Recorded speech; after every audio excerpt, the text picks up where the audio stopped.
Hi guys, welcome back to my channel. আজকের ভিডিওতে আমি গাজরের হালুয়া বানাবো।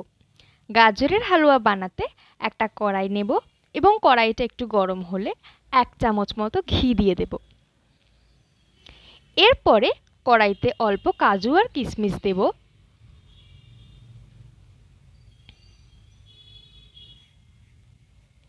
আর অল্প নাড়াচাড়া করে কাজু কিশমিশটাকে একটা বাটিতে আলাদা করে তুলে রাখবো।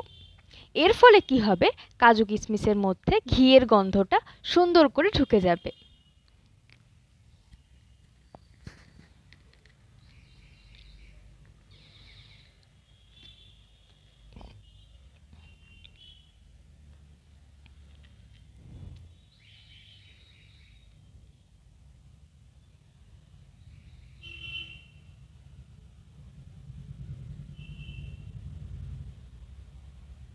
এখন আমি কড়াইতে আরও 1 চামচ ঘি দিয়ে দিচ্ছি।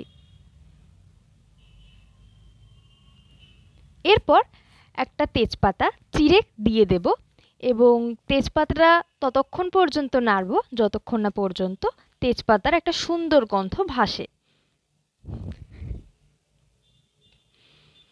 এবারে কুচি কুচি করে কেটে রাখা 4 থেকে 5টা গাজর আমি কড়াইতে দিয়ে দিচ্ছি।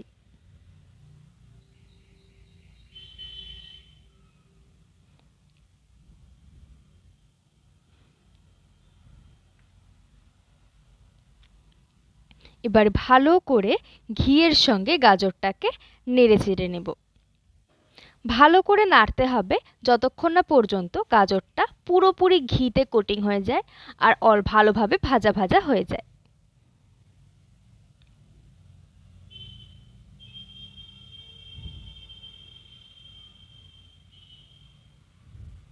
দেখো, গাজরটা বেশ ভালো ভাজা ভাজা হয়ে এসছে এবং গাজরের ভেতরে সমস্ত জলটা শুকিয়ে গেছে। এবারে আমি 250 মিলিলিটার মতো দুধ গাজরের মধ্যে দিয়ে দিচ্ছি।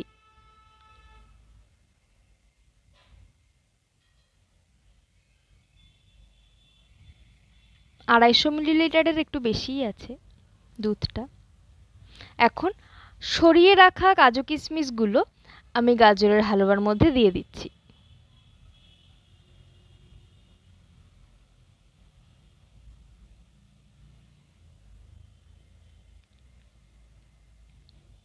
দুধটা এরকম করে ফুলে উঠলেই আমরা ভালো করে নাড়িয়ে নেব যাতে দুধটা পরিমাণে আস্তে আস্তে কমতে শুরু করে দেয়। আমরা যদি ধরো 300 ml মতো দুধ নিয়েছি, তাহলে একদম রান্নার শেষে সেটা যেন 100 ml দুধে হয়ে যায়। তাহলে কি হবে, আমাদের গাজরের হালুয়াটা বেশ সুন্দর টাইট টাইট ঘন ঘন হবে।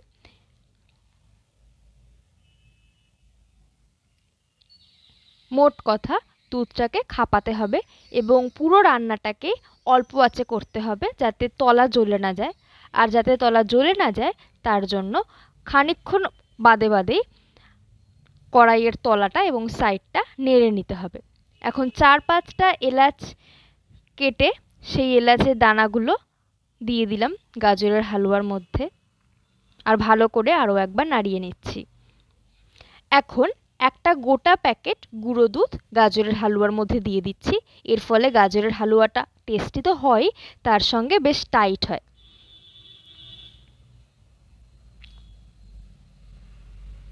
এখানে খুব টাইট গাজরের হালুয়া বানাচ্ছি না, কিন্তু মোটামুটি একটু ভালো ঠিক যাতে হয় সেই রকমই বানাচ্ছি। দেখো, দুধটা কিন্তু অনেকটাই টেনে গেছে। মানে ইনিশিয়ালি আমরা যেই পরিমাণ দুধটা নিয়ে স্টার্ট করেছিলাম সেই দুধের পরিমাণটা কিন্তু অনেকটাই কমে গেছে।